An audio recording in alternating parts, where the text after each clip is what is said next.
Sabe, geralmente quando a imagem de um tirano vem na nossa cabeça, é uma coisa muito nítida, tipo quase caricatura e super barulhenta. Uhum, total. Aquele ditador clássico dos filmes, né? Exato. É o cara esmurrando a mesa de carvalho, aquele chefe que grita ordens e humilha todo mundo publicamente, ou o vilão que simplesmente destrói tudo com uma fúria incontrolável. Nossa, sim. É uma força física, óbvia. Pois é, uma ameaça que o cérebro humano evoluiu para reconhecer instantaneamente e já disparar aquele alarme de perigo. É o poder e o controle estabelecidos pelo medo escancarado, sabe? Uma ameaça super visível, que a gente sabe exatamente como identificar e, por consequência, contra a qual a gente sabe como reagir. Nem que a reação seja só virar as costas e sair correndo. O instinto de autopreservação lida muito bem com tiranos óbvios, né? Uhum, com certeza. Só que o problema, e esse é o ponto da nossa imersão de hoje, é quando o espelho desse tirano não tem uma carranca, mas sim um sorriso permanente. Ah, o famigerado homem bonzinho. Esse mesmo. É aquele colega no escritório que, nunca diz não para um favor, a pessoa nas relações afetivas que se desdobra até o esgotamento para agradar e que parece não ter um único osso de maldade no corpo. Aquele que é tão amável que chega da agonia. Exatamente. Hoje nós vamos destrinchar a anatomia da passividade. Nossa missão aqui não é só fazer um resumo da pilha de fontes fascinantes que a gente trouxe hoje. E tem muita coisa, né? A gente vai de Robert Moore a Christopher Lasch até neurobiologia. Muita coisa. O objetivo é entender a mecânica por trás de um fenômeno perturbador. Porque o excesso de gentileza não apenas esconde uma sombra tirânica, mas frequentemente é o próprio veículo do abuso emocional. É um território psicologicamente pantanoso, sabe? E muito denso. A premissa central que a gente precisa estabelecer logo de cara para quem está ouvindo é que a passividade extrema, tipo essa incapacidade crônica de gerar atrito, não é e nunca foi um sinal de virtude. Ou de superioridade moral, né? Jamais. Na real, quando a gente analisa o comportamento humano a fundo, percebe que essa bondade constante é um mecanismo de defesa brutal, é uma armadura que foi forjada pelo medo. E sustentada por um nível de narcisismo que pouquíssima gente consegue detectar à primeira vista. Perfeito, porque enquanto o tirano barulhento exige submissão através da força física ou da ameaça, o tirano passivo exige submissão através da culpa e da obrigação. Nossa, isso é muito forte. E para entender como alguém chega a esse ponto, eu fico imaginando que exista algum tipo de crença fundadora, sabe? Uma espécie de contrato invisível que essa pessoa assina com ela mesma logo cedo na vida, achando que decifrou o código das relações humanas. Sem dúvida. Tem um padrão clínico muito claro para isso. Se a gente observar o trabalho do Robert Glover, aquele terapeuta focado no comportamento masculino, ele fala muito sobre a síndrome do nice guy ou a síndrome do homem bonzinho. Dá para perceber um paradigma super rigoroso operando na mente desses indivíduos. É tipo um contrato oculto mesmo. Os termos desse contrato a outra parte nunca leu ou concordou, mas o indivíduo passivo segue aquilo religiosamente. E como que é a regra interna disso? Funciona mais ou menos assim. A pessoa pensa: se eu conseguir esconder absolutamente todas as minhas falhas, nunca cometer erros que incomodem os outros e me moldar para ser exatamente o que as pessoas precisam que eu seja, então eu serei amado. E nunca serei abandonado, né? Isso, e viverei uma vida livre de problemas e conflitos. É uma ilusão. Cara, é uma visão de mundo assustadoramente transacional. Pegar as relações humanas e transformar num comércio disfarçado. A imagem mais clara que me vem à mente lendo esse material é a de uma máquina de vendas automáticas. Uma vending machine? Como assim? Pensa comigo. O homem bonzinho se aproxima dessa máquina, que na vida real pode ser a parceira romântica, o chefe, o círculo de amigos, e aí ele começa a inserir moedas. Ah, entendi. Ele insere uma moeda de tipo ouvir suas reclamações por 3 horas seguidas. Depois ele coloca uma moeda de fazer um favor exaustivo no final de semana que ele odiou fazer. E mais uma moeda de esconder a própria opinião política na mesa de jantar para não gerar um debate. As moedas são os contratos ocultos que o Glover menciona, né? Exatamente.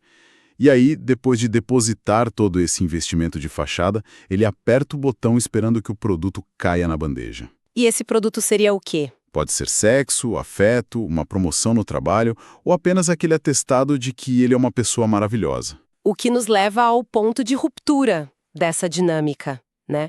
Porque o que acontece na psique desse indivíduo quando a máquina engole as moedas todas e o produto não cai? Ele entra em curto-circuito total. Total. Ele fica secretamente furioso, mas como ele tem que manter a pose de cara legal, ele não grita, ele chuta a máquina de forma invisível. Uhum. Na cabeça dele, a narrativa é de pura injustiça. Ele pensa, como assim? Eu coloquei todas as moedas, eu segui todas as regras do contrato, eu anulei a minha própria existência por você. E a frustração nasce justamente dessa crença absurda de que ele tinha comprado direito ao afeto pagando com a moeda da autoanulação. Exato. E essa analogia da máquina ilustra de forma perfeita a imaturidade da expectativa. É aqui que o trabalho do Robert Moore, no livro The King Within, traz ferramentas incríveis para a gente entender a origem dessa imaturidade. Entrando na psicologia arquética agora? Isso. Se a gente olhar para os estudos sobre os arquétipos masculinos, especificamente a transição da infância para a vida adulta, tem um conceito chamado de psicologia do menino, o puer eternus, sabe? O menino eterno. Sim. Historicamente, nas sociedades mais tradicionais, existiam ritos de iniciação super rigorosos. Os mais velhos literalmente tiravam o menino do conforto do lar e submetiam o garoto a provações físicas e psicológicas aterrorizantes. Mas qual era a função mecânica disso? Porque assim, para os nossos padrões modernos hoje, soa apenas como barbárie gratuita, né? Como que esse trauma orquestrado servia ao amadurecimento real? A função era forçar uma morte psicológica. O ego do menino pequeno acredita genuinamente que ele é o centro do universo. Tipo, se ele chora, o peito da mãe aparece. Se ele grita, o ambiente se molda a ele. Exato. E para que o homem maduro pudesse nascer, aquele homem capaz de prover, de sacrificar os próprios desejos pela comunidade e lidar com a tragédia da existência, aquele menino mimado precisava metaforicamente morrer. O ego infantil precisava morrer. Isso. Ele precisava ser confrontado com os limites dele e com a mortalidade. Mas como a nossa cultura moderna perdeu esses ritos, o que a gente tem é um sistema onde o software mental não é atualizado. O corpo envelhece, o cara ganha diploma, paga imposto, mas a psique continua lá na infância. Fica intacta na infância. Sem a iniciação, a pessoa transita só entre os polos disfuncionais da criança. De um lado tem o príncipe fraco, que é aquela energia da vítima indefesa. É o menino que adoece de propósito para que o mundo pare e cuide dele. E do outro lado... Do outro lado tem o tirano do cadeirão. Tirano do cadeirão é muito bom. É a imagem de um bebê gigante com o rosto vermelho batendo os talheres na mesa porque a papinha não chegou no milissegundo em que ele sentiu fome. Nossa. E o homem bonzinho oscila entre os dois. O homem bonzinho é um mestre da camuflagem.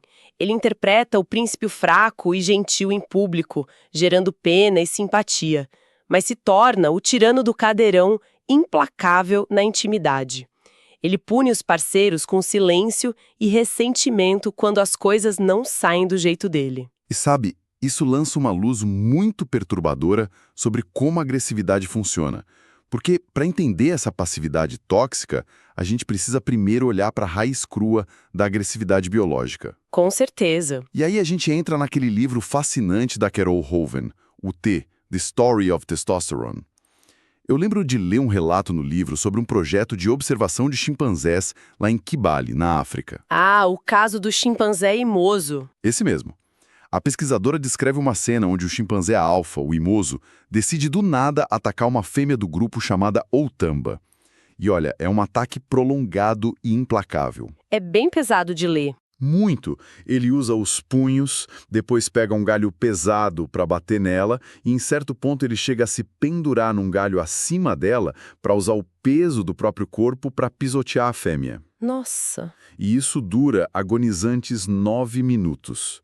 E não há motivo imediato, sabe? Não tem disputa por comida, é pura manutenção de status através do terror físico.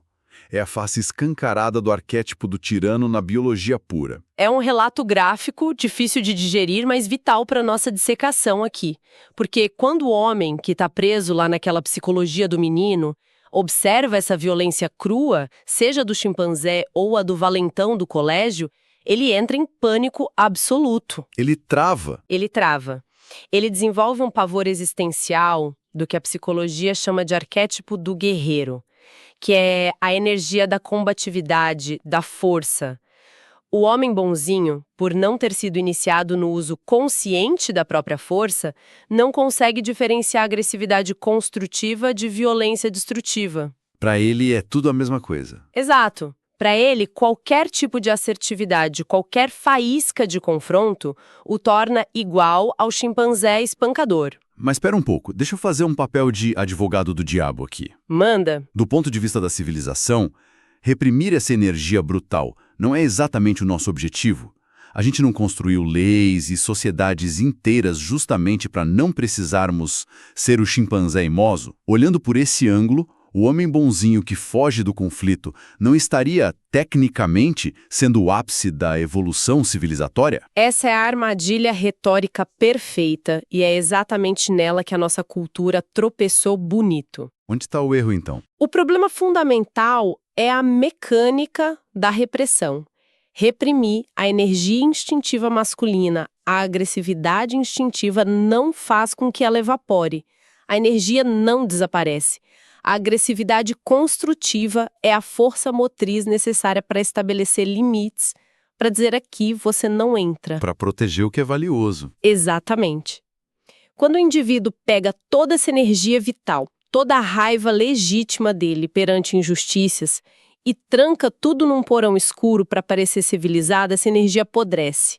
Ela se torna radioativa. Ela não é eliminada, ela vaza, né? Vira um comportamento passivo-agressivo. É como administrar veneno em doses homeopáticas em vez de dar um soco. Perfeito. O veneno passa a ser servido no dia a dia. Como Robert Glover avisa, a raiva não some. É aquele colega de trabalho que esquece cronicamente de enviar aquele e-mail importante que você precisava. Nossa, quem nunca teve um colega assim? É o parceiro que se atrasa sistematicamente para todos os compromissos que são importantes para outra pessoa. É a indisponibilidade emocional calculada, as falhas acidentais que magicamente punem quem está ao redor e, claro, a panela de pressão continua acumulando vapor. E uma hora explode. Como ele não libera essa pressão através de limites claros, ele invariavelmente explode, quase sempre nos momentos mais inapropriados e de forma super desproporcional. A civilização não se sustenta reprimindo o guerreiro, mas integrando ele, para que seja um guardião e não um assassino. E sabe quando o homem não tem esse guerreiro integrado?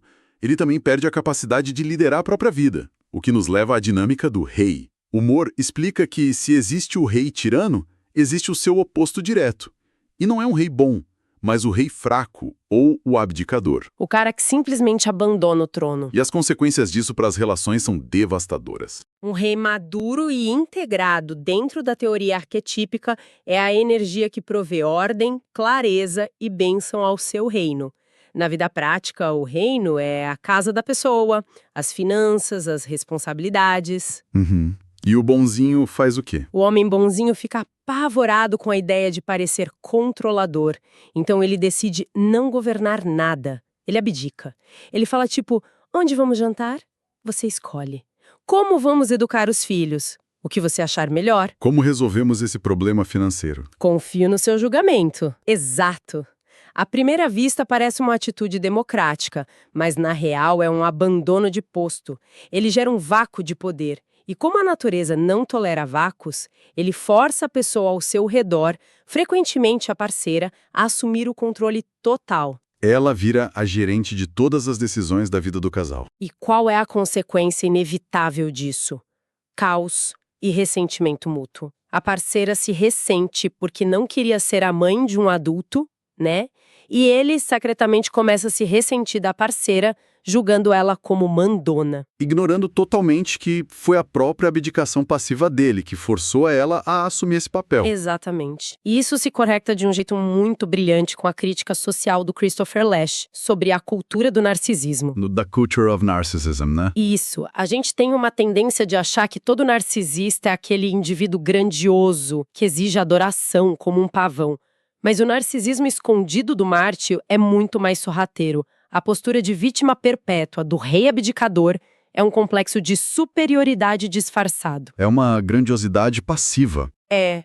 Ele se olha no espelho e pensa, nossa, olha como eu sofro calado. Olha como essa pessoa é difícil. E veja como eu sou moralmente superior por aturar isso.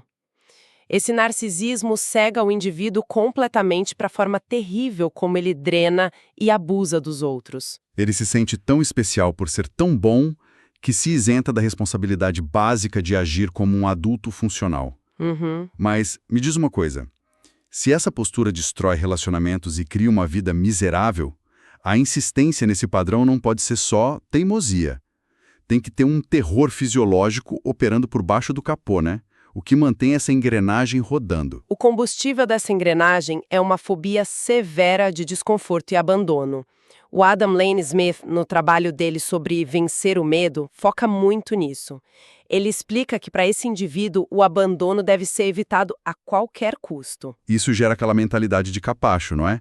Onde ele sacrifica a própria identidade. Isso. E se olharmos para os estudos do Amir Levine no livro Attached, vemos que essas pessoas operam sob um estilo de apego ansioso levado ao extremo. O cérebro processa a menor possibilidade de rejeição como uma ameaça de morte literal. Uma discussão sobre lavar a louça não é só um atrito normal. O sistema nervoso dele entende que a tribo vai expulsar ele e ele vai morrer de fome na selva. Para garantir que a conexão não seja rompida, ele deita no chão e deixa pisarem. E a consequência disso na engenharia dos limites pessoais é bizarra. No livro Boundaries, do Cloud e do Townsend, tem casos fascinantes do que eles chamam de limites reversos. Limites reversos é um conceito que parece quebrar as leis da física relacional. Deixa eu tentar visualizar a mecânica disso.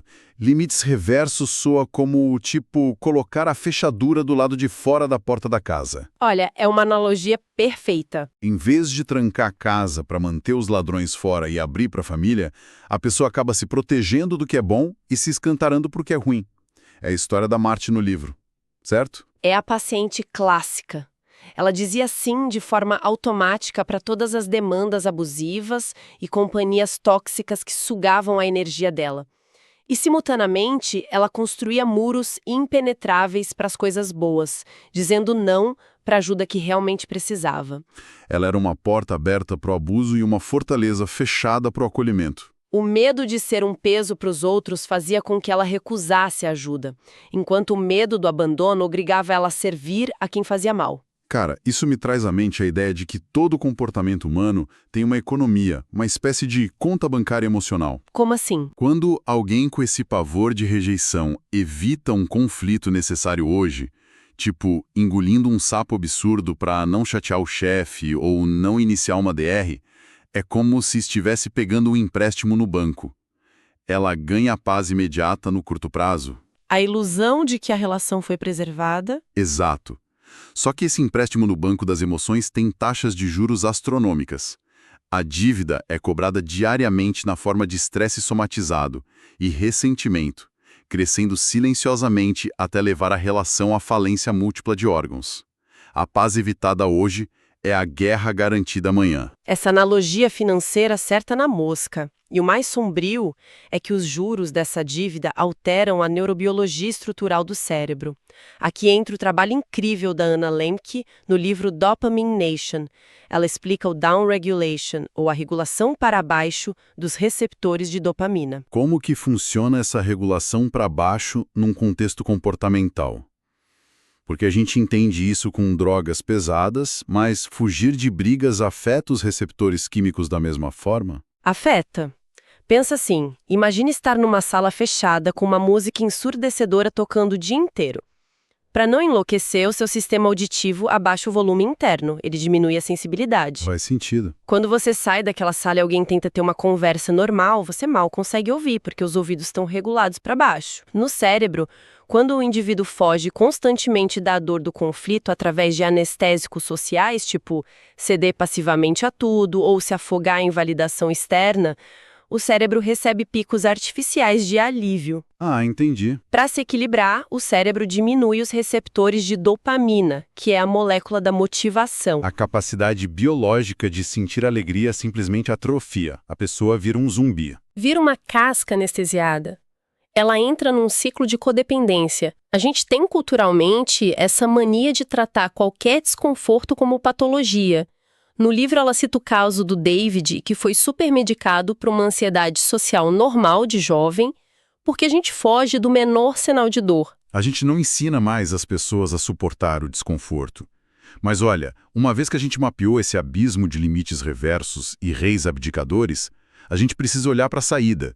Como que se estanca esse sangramento? Como quebrar um ciclo que está enraizado quimicamente? O primeiro passo, fundamental, exige uma virada de chave no modo como se lida com as próprias sombras. O humor tem um conceito chamado Facing the Dragon, encarar o dragão. O dragão simboliza todas as energias primitivas, agressivas e egoístas do inconsciente. E o homem bonzinho passa a vida inteira fingindo que o dragão não existe. Exato. Só que o problema dessa tática é que aquilo que você se recusa a encarar conscientemente acaba te possuindo por trás das cortinas. Se ele tenta matar o dragão ou ignorar o bicho, o dragão o possui na forma de grandiosidade passiva. A cura não é ir para o outro extremo. Sim, integrar não significa balançar o pêndulo e virar um psicopata agressivo, né? A cura para a síndrome do homem bonzinho não é começar a destratar garçom para provar que é alfa. O Glover avisa muito sobre isso. Não é se tornar um idiota. A palavra-chave não é maldade, é integridade. Se tornar íntegro, ser um humano inteiro. Na prática, um dos métodos clínicos para iniciar essa jornada é abolir imediatamente a resposta DER. Der. Defender, explicar, dar desculpas, do inglês excuse, e racionalizar. Isso. Quando o passivo é criticado, ele entra em modo de defesa histérica. Ele vomita justificativas intermináveis para provar que as intenções eram puras. O exercício brutal de cura é simplesmente fechar a boca. Nossa, isso deve doer na alma de quem é viciado em agradar. Dói muito. Ele precisa receber a crítica, assumir a responsabilidade se estiver errado ou manter a posição se estiver certo, mas sem tentar manipular a opinião do outro a favor dele. Fazer isso é como tirar a droga de um dependente químico. Como a pessoa limpa esse déficit de dopamina sem entrar em colapso total? Aplicando o método do Dopamination, é preciso um jejum de recompensas, abstinência total das manipulações passivas, parar de resolver os problemas dos outros que não foram solicitados, e a ferramenta para suportar a síndrome de abstinência é a atenção plena, o mindfulness. Porque quando ele disser o primeiro não autêntico da vida dele, a reação vai ser avassaladora, né? O coração vai disparar, ele vai suar frio, a mente dele vai gritar que ele vai morrer sozinho. Ele precisa sentar no meio daquela sala em chamas e aprender que o fogo não vai matá-lo. Suportar a dor aterradora da possível rejeição, sem ceder à vontade de agradar, é o que reinicia o cérebro. É só atravessando essa fogueira que ele consegue acessar as energias maduras, integrar o rei, que traz ordem sem precisar de validação, e integrar o guerreiro, que usa a força para proteger fronteiras. E uma última peça desse quebra-cabeça que eu acho vital é a questão da vulnerabilidade. Esse é um ponto de muita confusão. Tem um mito contemporâneo perigoso de que o homem passivo é, na verdade, um homem moderno e vulnerável, só porque ele chora e pede desculpa o tempo todo. O Eden Lane Smith toca nisso. Onde está a linha que separa a manipulação passiva da verdadeira vulnerabilidade? A fragilidade excessiva do bonzinho não tem nada a ver com vulnerabilidade. É tática de sobrevivência. Ele mostra a barriga chorando para garantir que o predador sinta pena e não o morda. Ele tenta manipular o resultado através da piedade. E a verdadeira vulnerabilidade? A verdadeira vulnerabilidade exige uma coragem extrema. É a capacidade de revelar suas necessidades reais sem tentar controlar o resultado final. É trocar a passividade assustada pela honestidade radical. É a entrega total das rédeas da situação. Ter a hombridade de dizer para a pessoa, ó, essa é a minha necessidade, esse é o meu limite. Sabendo que ela tem o direito de recusar e ir embora. E se a resposta for não, você não retalia, você lida com a dor da perda como um adulto. A verdadeira força é ser radicalmente honesto, custe o que custar. Cara, é uma mudança de paradigma profunda. Chegamos ao fim da nossa jornada de hoje e desconstruímos o mito de que o homem bonzinho é inerentemente bom. Vimos que ele é um menino assustado, operando a partir do medo profundo do abandono. Um abdicador do próprio destino. Exato. Para fechar nossa imersão de hoje, vamos dar um passo para trás e pensar nisso num nível coletivo. A gente vive numa cultura que receita anestésico para o menor sinal de desconforto e demoniza a assertividade forte. O que nos deixa com um pensamento bem provocativo para quem está acompanhando a gente levar para a vida. Qual? Pensa nas dinâmicas de poder ao sabedor. E se a presença mais destrutiva e perigosa na sala não for o tirano barulhinho que todos conseguem ver e enfrentar, mas sim a pessoa quieta no canto, que está secretamente anotando cada favor num caderninho, esperando cobrar uma dívida emocional que ninguém concordou em pagar. Nossa, fica a reflexão pesada para o pessoal aí. Continuem questionando as aparências, explorando as sombras por trás das boas intenções. E até a próxima.